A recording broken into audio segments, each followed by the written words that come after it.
Welcome to the My Friend the Friar podcast, and thanks for listening.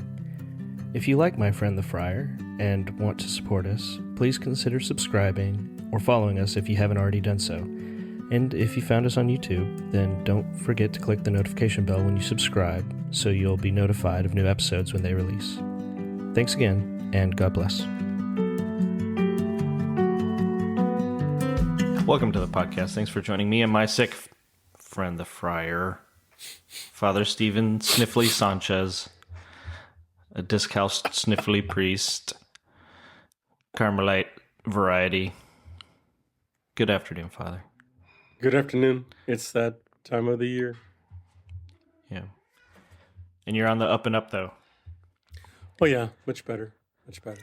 I still think you caught like some strange Australian virus or germ from y'all's surprise visitor the other day. And I'm still shocked that guy made it. Yeah. Through the ice and everything. Yeah. Everybody was surprised. And he rented a truck and he drove from DFW to our place on Sunday. The ice. Yeah. In the ice. That's crazy. I asked him, was there any traffic? He goes, nope. That's I guess if there's anyone crazier than a Texan, it's going to be an Australian. Yeah. Yeah, and I asked him if he was used to the cold. He goes, no, I didn't pack for the cold. He says, I came to Texas because thinking that it was going to be warm. And then he says the warmest it ever gets, he says the coldest it ever gets in Australia is 70, where he's from. Well, I know where you're moving. Yeah. That sounds like a nice winter, 70. Wait, are there any Carmelites down in Australia? Yeah, we have Carmelites in Sydney and Melbourne, I think. How many of them speak Spanish? See, I think there's a real opportunity here for you. There you go. I could go there. I have a mission. There you go. Get you transferred somehow, and then I can come visit. That'd be great. There you go. Yeah, and it's not like you're not used to dealing with scorpions and stuff. We're used to that kind of stuff here. So, well, goodness. I'm glad you're feeling better. Yeah. We'll see how long. We'll start the timer. You know, like in the funny movies or cartoons, it's like however many days since somebody got hurt in their house or something. We'll start when it's been 0 days. Or actually, I don't know when you think you'd consider yourself not sick anymore, but we'll start a timer. It's been however many days since Father got sick. Yeah, I think probably Wednesday. I mean, I still got the sniffles and stuff, but the fevers and stuff stopped. So that was interesting. Yeah, I can't believe it was that high either. It was like 105. That was on Tuesday. On Tuesday night. Yeah. I've had a 104 fever before, and that did not feel good. I can't imagine 105. I hadn't reached delirium yet, but I'm sure I was getting close to it. You're like, Lord, are you speaking to me? Lord. Well, speaking of the Lord, so today we want to talk about Christian anthropology. What does it mean to be human? And what is it in Latin? Imago Dei. Mm-hmm. Dei, right? Like we're made in the image of God. Yeah. Why does this? Before we even get into it, why does this concept of just like Christian anthropology? What about it is interesting to you? Okay. Because we're bits of kind of nerds over here, right? And so like this is just fascinating to me for some reason. It just really tickles my brain. Yeah, and I think probably first is that modern or postmodern culture, humans, that we actually had to come up with this title, this word, right? Christian anthropology, right? Whereas before, it wasn't necessary. It wasn't necessary to name it because it was just part of the culture, part of the understanding, right? So the whole idea of the incarnation, the whole idea of being made in the image and likeness of God is very much part of the culture of the believing community. And so one of the things that always kind of fascinates me is why did we have to come up with this title? What happened to us? What happened to humanity? What happened to culture? That we actually had to name this idea, this fundamental idea. We had to name it because it had gotten lost or forgotten or something. So to me, that's part of the fascination with this, and right. And I think the Eastern or the early church fathers, the whole idea of God becoming man so man could become God, that's always been a very fascinating kind of a summation of what it is to be a believer, to be part of the community of faith. Yeah. It's like we forgot where we come from. Yeah.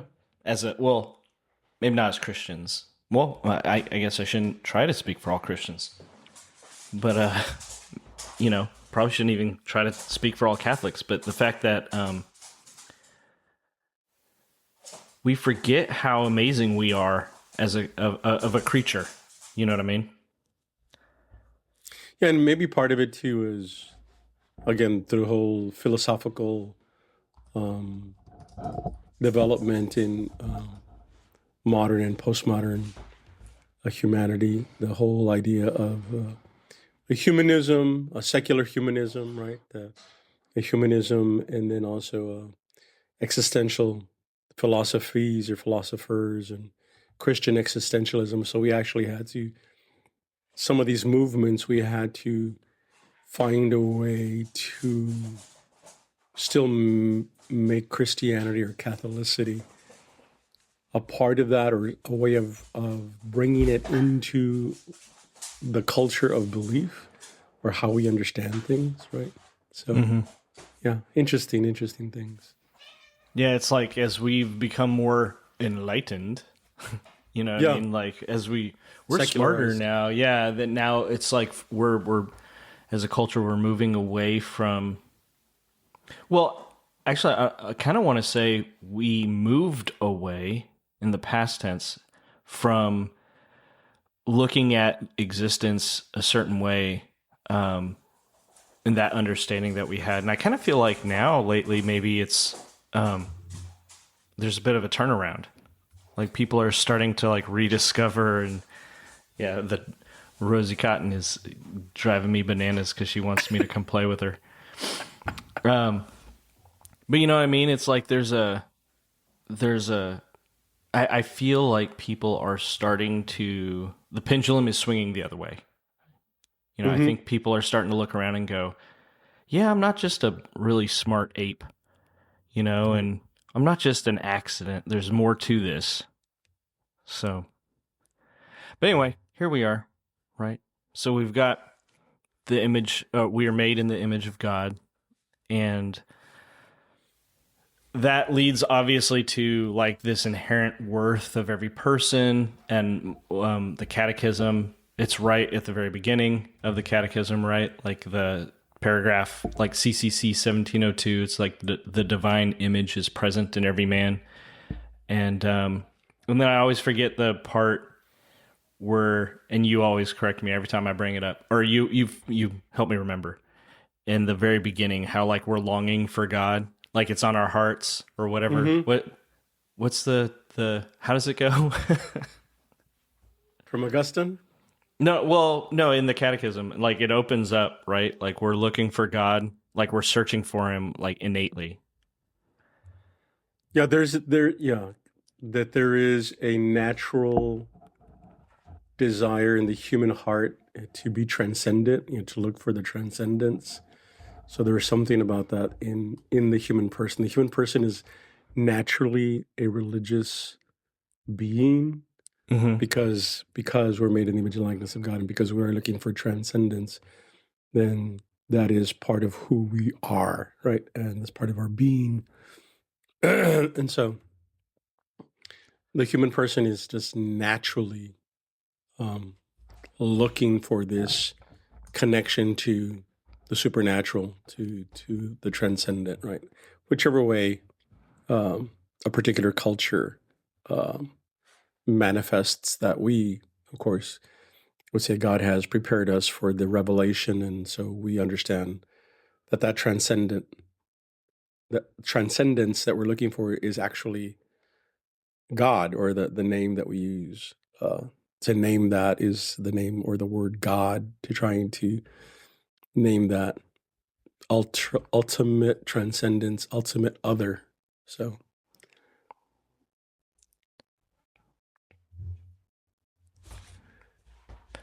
So I was trying to see while you're talking if I could pull it up in the online version of the catechism. on the catechism, Yeah, but I forget where it is. Yeah, I guess everybody should just go back and listen to our first episode on the catechism, and they'll find it. Because we open up talking about it in that first one. But anyway, so it's in the catechism, right? It describes this longing for God because we're made in His image. Saint Teresa of Avila, right? I went and found some quotes. God alone is enough. And Saint John of the Cross, in the evening of life, we will be we will be judged on love alone, right? So like there's this human dignity that comes from us being made in the image and likeness of God. So, and I think that's part of the whole. And again, it goes back to the whole idea of this progressive revelation, where God has been revealing Himself to us, and through our sacred history, what we call our Bible, that God has been preparing us for this revelation of Himself to us, and in that revealing to us who we are. We have that through the story of creation and the making of, or the creation of Adam and Eve, right? So all of that is part of that whole understanding of being made in the image and likeness of God. Therefore, then the result of that is that all human creatures are worthy of respect and dignity. yeah. And it goes back to for us, that we talk about the sanctity of life from birth until natural death, and that's it. That's where this comes from, is that there is a dignity of every human person that should be recognized and be made aware of for all people, that regardless of what that person's capacity or limitations that the person may have, that does not diminish who they are, because they are made in the image and likeness of God. So yeah, that's where all that comes from. Yeah. So like I guess the fullness of the human story, right? What it means to be human is that we're made in God's image. There is a fall, we're broken, right? So to speak. And then there's restoration, right? That's kind of like the summation, the fullness of our theology too, right? That there is a healing then that is also taking place, but the healing doesn't make sense if you don't know where you come from, right? If you don't know that if you don't realize that you're a fallen creature, then you don't need healing, right? And if you don't realize that you're made in God's image, then you don't realize that you obviously are not God, so that you're fallen and you need healing, right? So this, I like saying Imago Dei. It is fun to say. Like, how does it shape how we treat one another as people? Like you're saying, like we all have our limitations and stuff. Like how should it, or how does it affect our interactions with not just other believers, but all people? Well, again, there is the teaching, there is the tradition. This is all part of the consequences of God's revelation of himself and his revelation of who we are and what we're meant to be. The fundamental belief and understanding that each one of us is made in the image and likeness of God, it should bleed over into the way that I relate to others, right? The idea of being made in the image and likeness of God is one thing, but the living out of that consequence is another, right? So it should. The challenge is that it should affect the way that I see all of creation, that not only are we created in the image and likeness of God, and each one of us, regardless of how broken or sinful we are, that we need to be treated with dignity and respect. And so for us, the incarnation, the model, the image, the example, the exemplar is Jesus Christ himself, and in the Gospels, right? The way he lives this truth. And this is a witness to this reality, the way he treats those that others considered less than, the way he treats the marginalized, the way he treats the lepers, the sick. Because at that time, anyone who was suffering some illness was believed to be punished by God and therefore unworthy of that, consideration, right? Obviously, you did something wrong, that's why you're suffering. And so Jesus sort of undoes that. And his question I forget which gospel it is, about the Tower of Siloam and I was just thinking about that. Yeah. And those that were killed, the Galileans that were killed in the temple. He says, so do you believe that they were more sinful than the others? He was like, no, that has nothing to do with that. That's not it. And so it's a matter of bringing to the forefront this idea of the dignity of the human person in such a way that it informs all of my relationships. That's what it should do. And we see it in a very spectacular way in the life of Jesus Christ, because he treats everybody with dignity, even those who disagreed with him.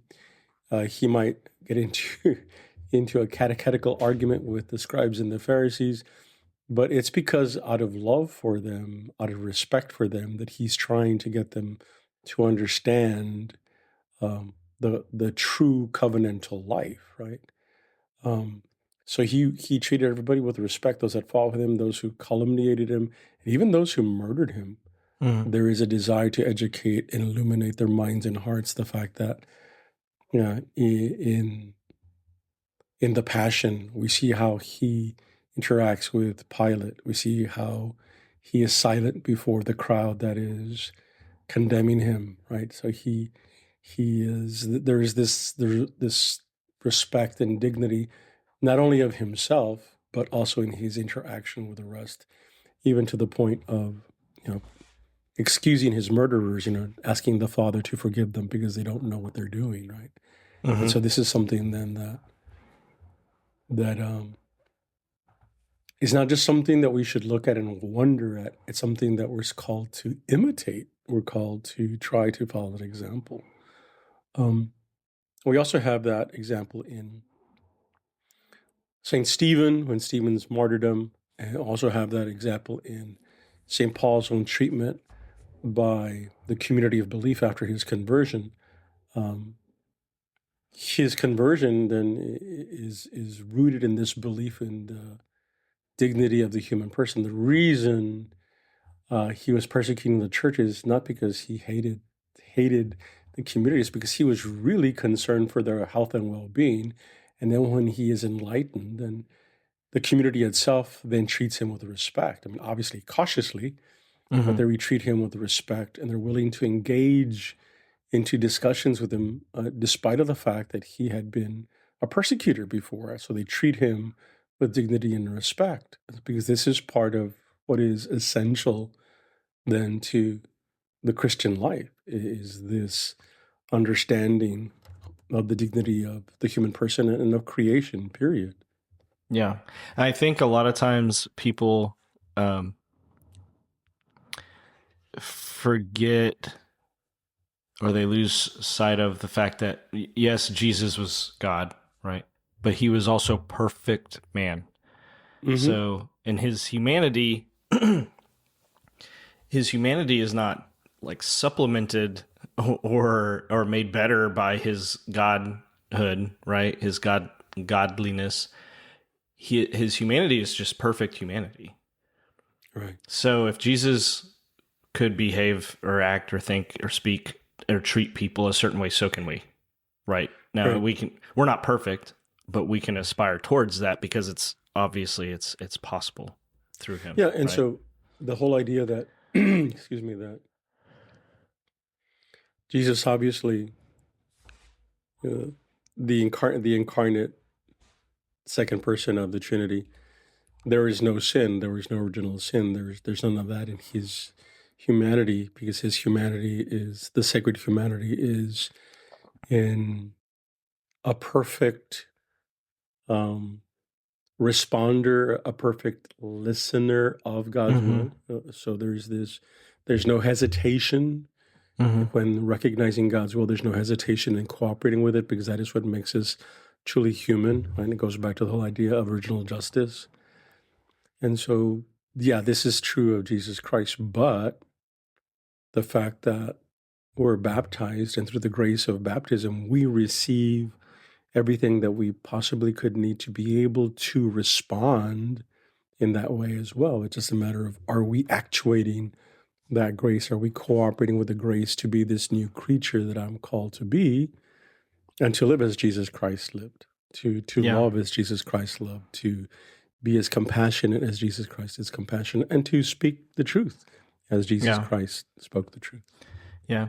And not just to your wife when she brings you a snack, but to the murderer, right? Exactly. To the thief, to the person who cut you off on the road and all that. Yeah. We're called just as much there. Okay, so but we are fallen, right? Yes. And that's what our scripture, our salvation history, right? It tells us, it shows us about our fallenness. And went and found some other quotes, and I'd forgotten, I did put it in the notes because I liked it so much. So the Catechism, the line I was thinking about earlier, it's from paragraph 27. So it says, the desire for God is written in the human heart because man is created by God and for God. Okay. And then St. Augustine, he says, in his, which anyone who hasn't read Confessions should. It's a good little book. And he also has, I know we were talking about the other day, Bishop Barron has a good writing voice, his style. Saint Augustine, obviously it's translated, but I like the way he writes. It's not just intelligent, but it's kind of flowery a little bit too. I like it. Anyway, he says, you've made us for yourself, O Lord, and our hearts are restless until they rest in you. And that's just, both of those things, to me, they just highlight not just that we're fallen, but we're longing for God, right? He's always seeking us out. And that's what Scripture shows, that he's never given up on us. He's never stopped seeking us and drawing us to him. Right. And so the whole idea of the Christian anthropology is that recognition, the recognition that we have been created by God for himself. And so everything tends to move towards its completion or its perfection. So the humanity then created by God for God, is humanity will tend towards that, striving for that, right?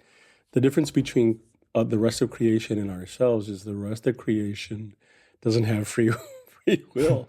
And so it follows its own nature, right? So an acorn will become an oak tree, right? And it will continue to grow and strive and be its best self, right? For the human person, we tend to get things messed up, and we might believe that we're oak trees when we're not.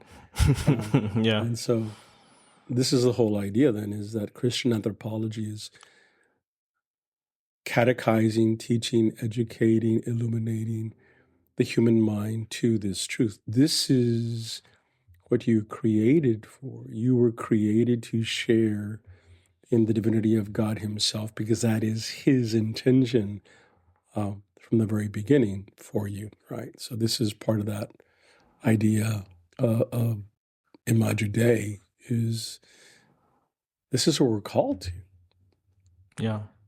Do you think the more you realize, or the more like you contemplate the fact that we're fallen, and that we're in need of that healing or in God's mercy, like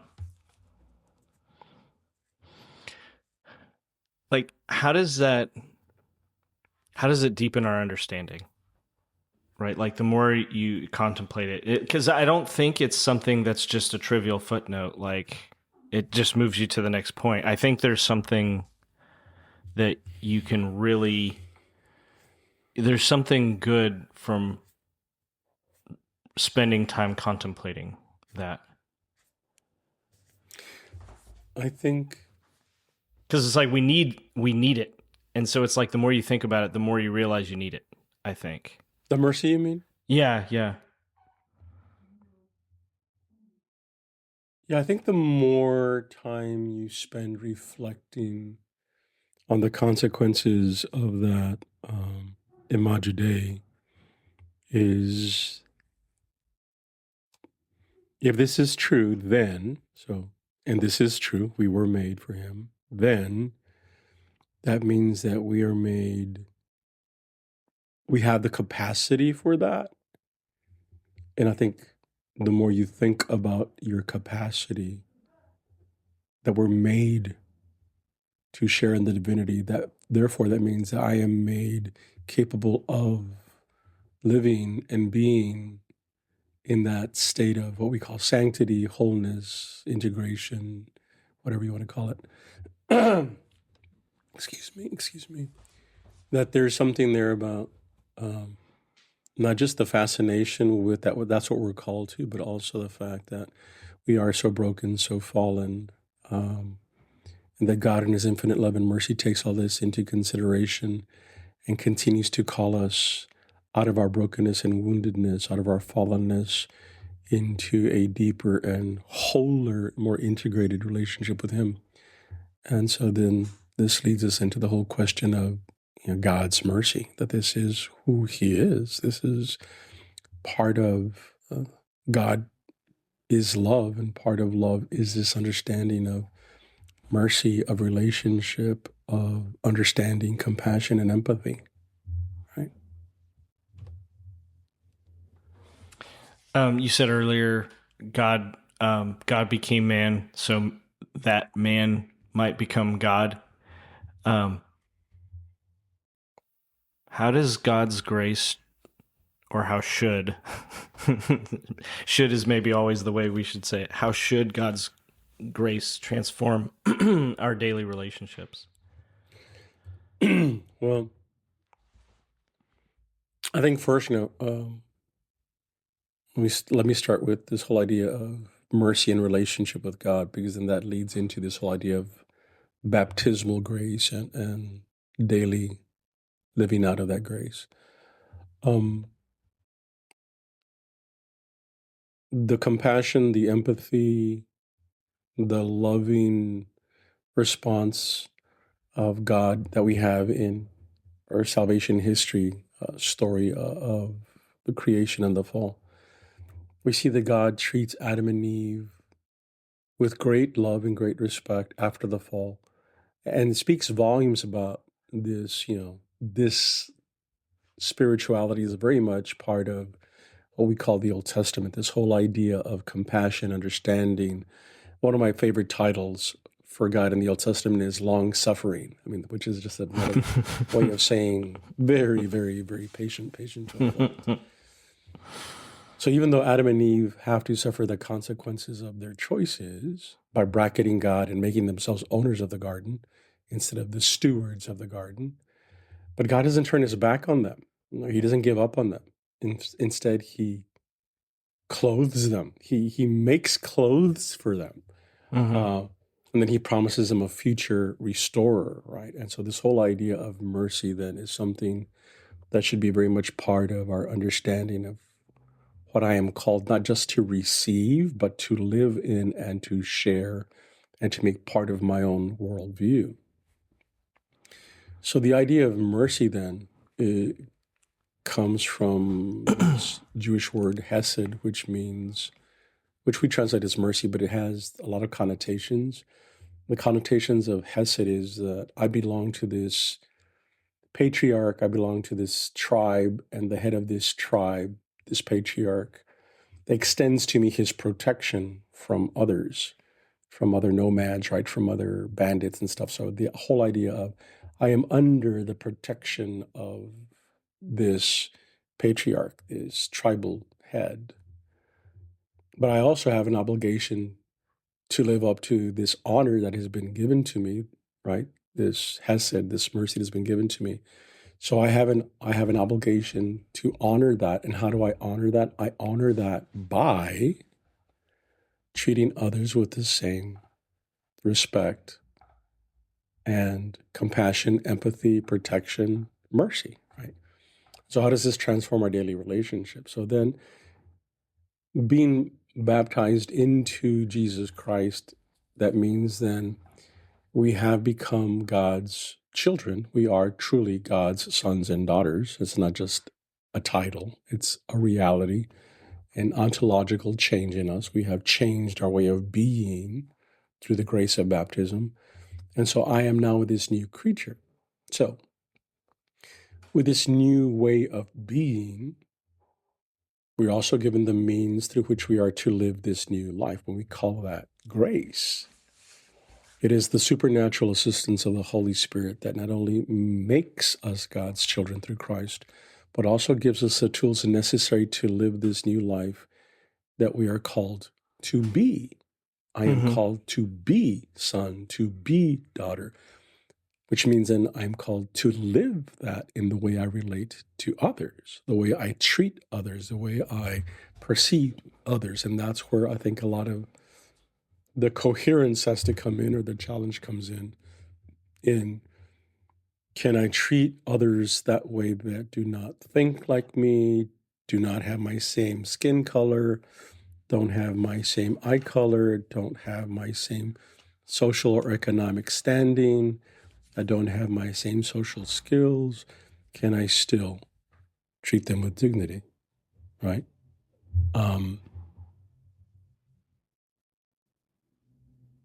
I keep coming back to this whole idea of the lepers and the way Jesus treats the lepers.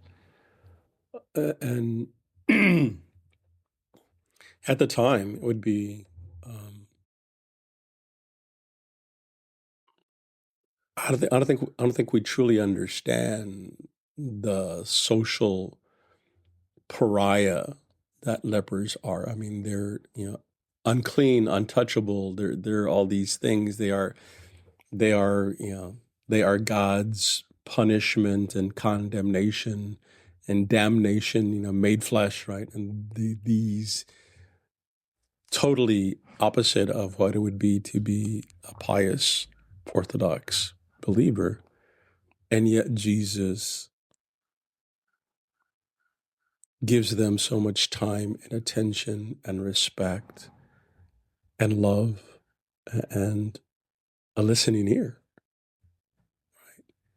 And so I think that is always something for us to look at and to see that, right? So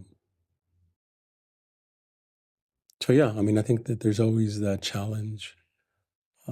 We can always fall into our comfort zone.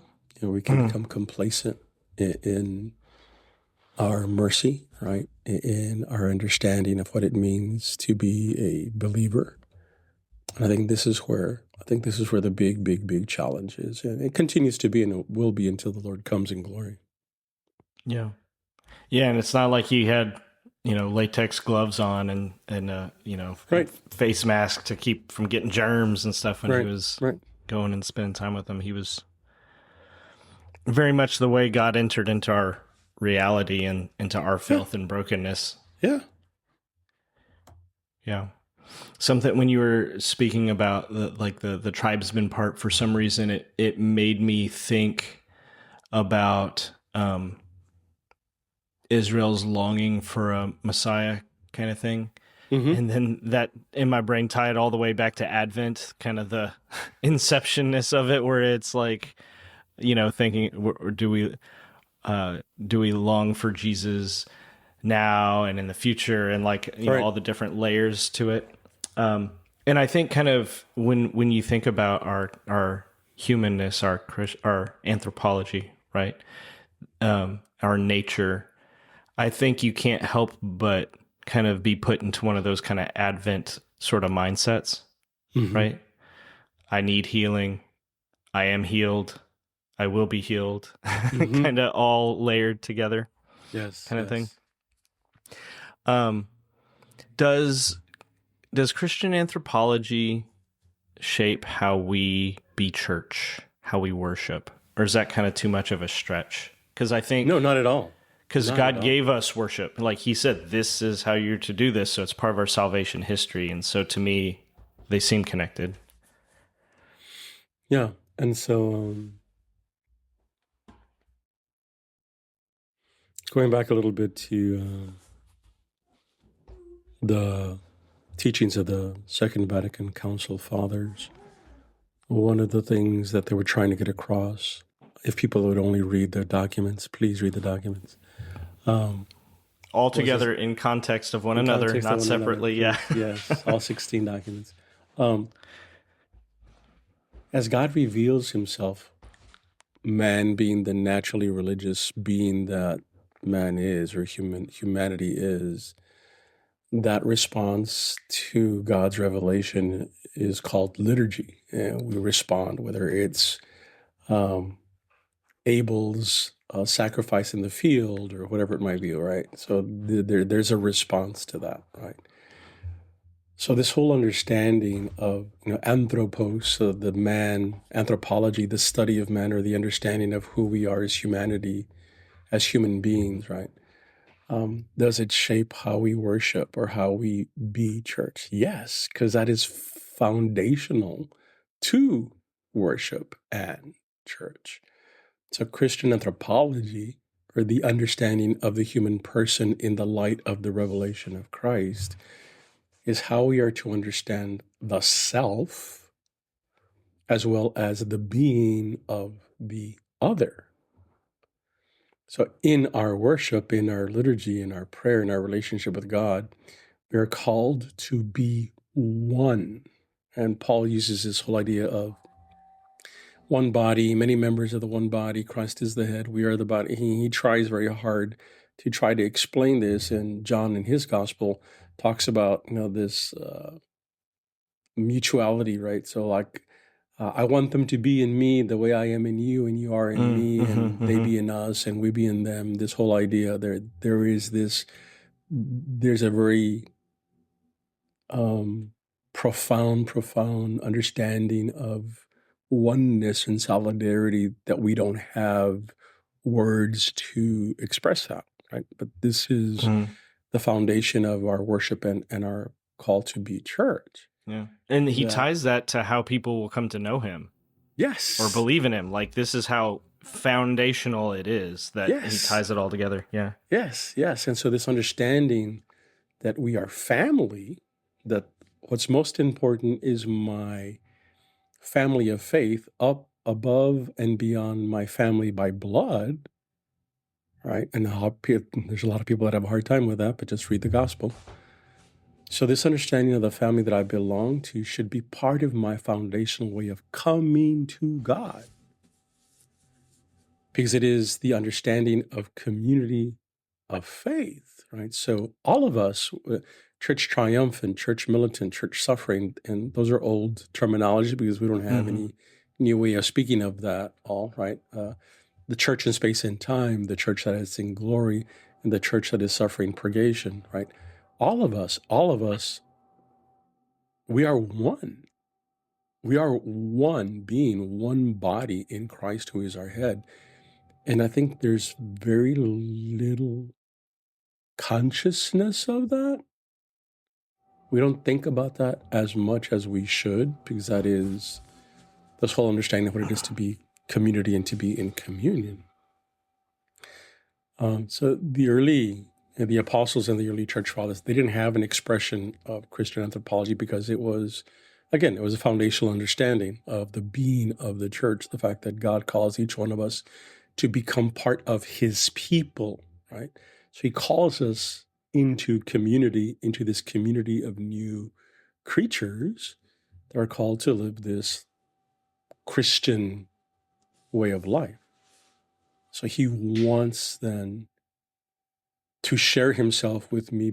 And my understanding is that I perceive, understand, and I'm trying to respond to God's call to me to share in his divinity, in the very mystery of Christ's incarnation, because Christ's incarnation is the summation of it all. I mean, in Jesus Christ, true God and true man, the two natures, unmixed, undivided. I mean, that is what we're called to. That is what the church is called to be. It's such a intimate union with God and sharing in his divinity that is represented by the incarnation. And this is what it is to be divinized, deified, sanctified, redeemed. This is what all this is trying to get across. Yeah. I wonder if there's a reason the church is called Catholic. I don't know. Just all Catholicos. Something to maybe think about. So how should we, like now, modern times, we don't talk about church triumphant and church militant and all that stuff, but now, we have crazy medical technologies and, people are always, you see how many movies are out there. We love our movies of like people being augmented. So they're like cyborg, android, I don't know, whatever, superhuman kind of things. Like, and we've got so many ultraviolet. Yes. Yeah. We got so many things going on right nowadays. So how should this inform how we approach the use of technology or ethics or whatever?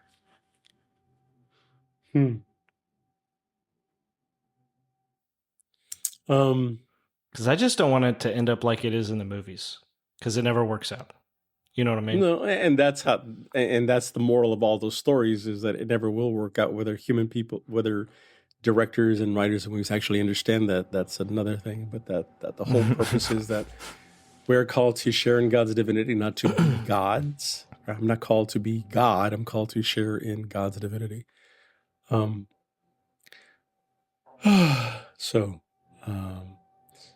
whether we're talking about Christian anthropology, whatever words we're using, Catholic humanism, Christian, an understanding of the world, right? I know I'm always trying to get you to say something to get yourself. I know, in yeah. trouble I'm here. always trying. I always have to sort of filter myself, because this is being recorded, and people that don't know me may be offended and don't understand who I am. This whole idea of Imago Dei, all this, there is a basic stance then this is the basic stance of the believing community.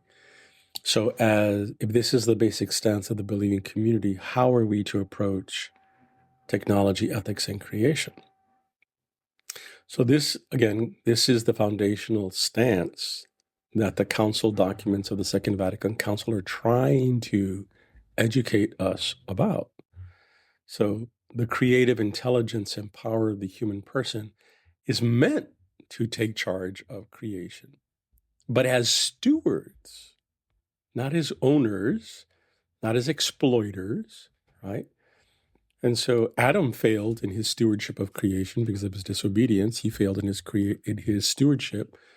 And so now we, through Jesus Christ and the gifts of the Holy Spirit, We are called to steward creation, not to abuse it or exploit it.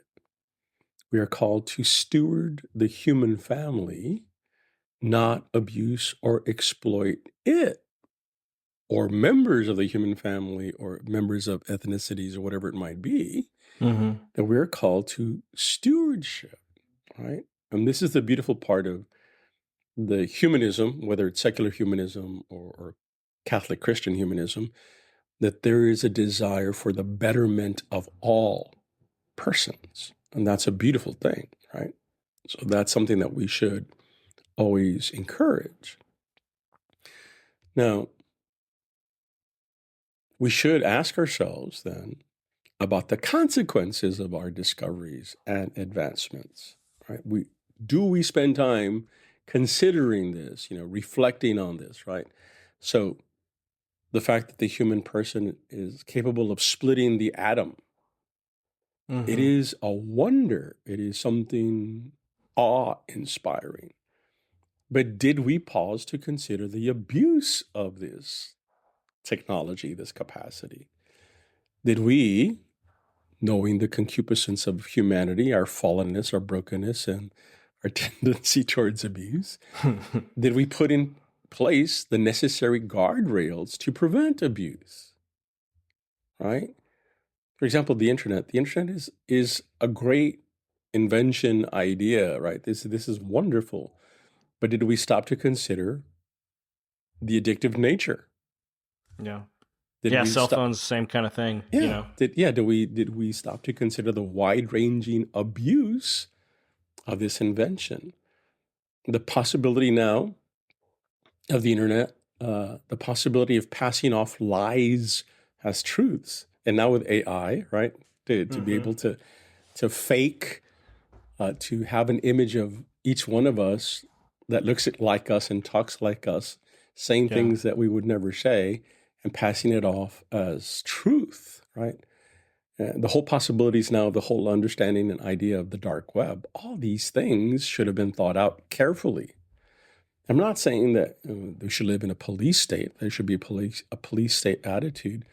But I'm saying is, are we being faithful to our stewardship? Am I really understanding that I am a guardian of creation and guardian of humanity? And am I looking for and searching for the well-being of all instead of what am I going to get out of it and what profit am I going to make?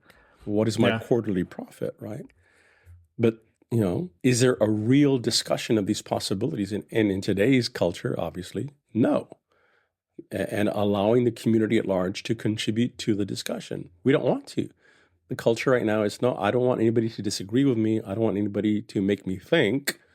So, no, I don't want to have to change my mind because it's too hard to change my mind. So, again, those are all things in terms of stewardship that we need to be able to address and ask ourselves these serious questions. We are where we are.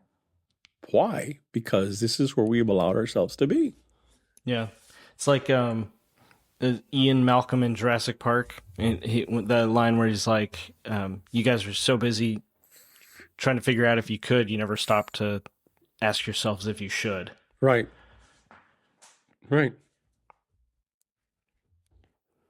Yeah.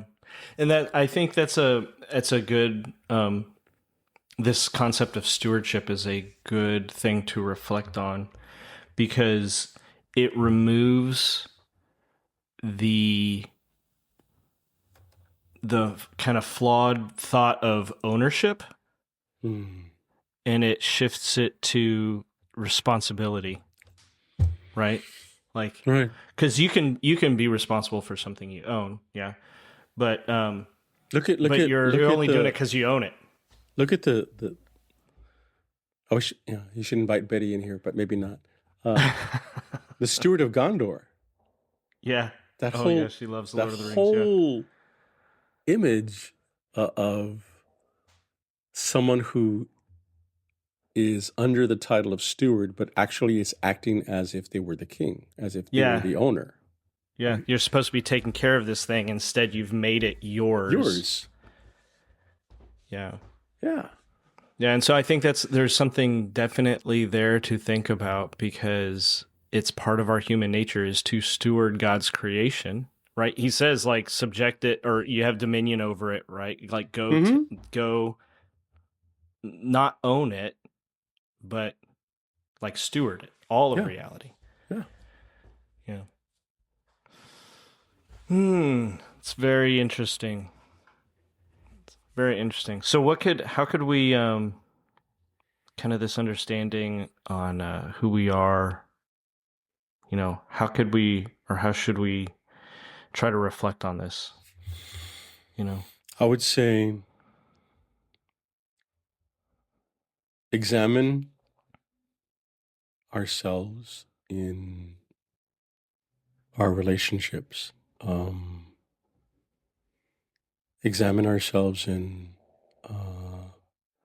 our kindness towards others, or lack of kindness towards others. Who is it that I am more favorable to, and why? And should I not have at least a mindfulness of people that are different from me, or people that I don't understand? Should I at least consider the fact that God loves them and cares for them regardless of their brokenness and woundedness, or whichever way we see them or understand them? That there is a foundational dignity there. And I think that's where we can begin, is this reflection on how, the golden rule. Yeah. Mm-hmm. Am I treating others the way I myself would like to be treated? Right? Am I treating others with dignity the way I would like myself to be treated with dignity? Yeah. I think there's probably a lot of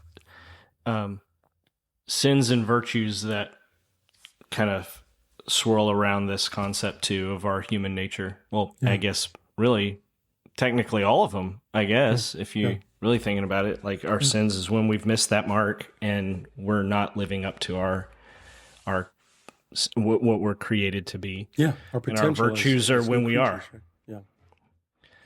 Yeah, exactly. Yeah, I like this idea, the connection between this and worship. Yeah, I think there's something I think there that I really want to explore. Maybe we can do another episode about it. Yeah, about the call to community. What does that mean to worship? What does liturgy mean, really? Yeah. Well, Father, thank you for hanging out with me, even though you're icky. Little sniffly and a little congested. Yeah. Maybe next time we get together, you'll feel better. Okay. Thank you. Well, God bless. I love you. Everybody, thanks for joining us. We'll see y'all next time. Bye-bye. Bye.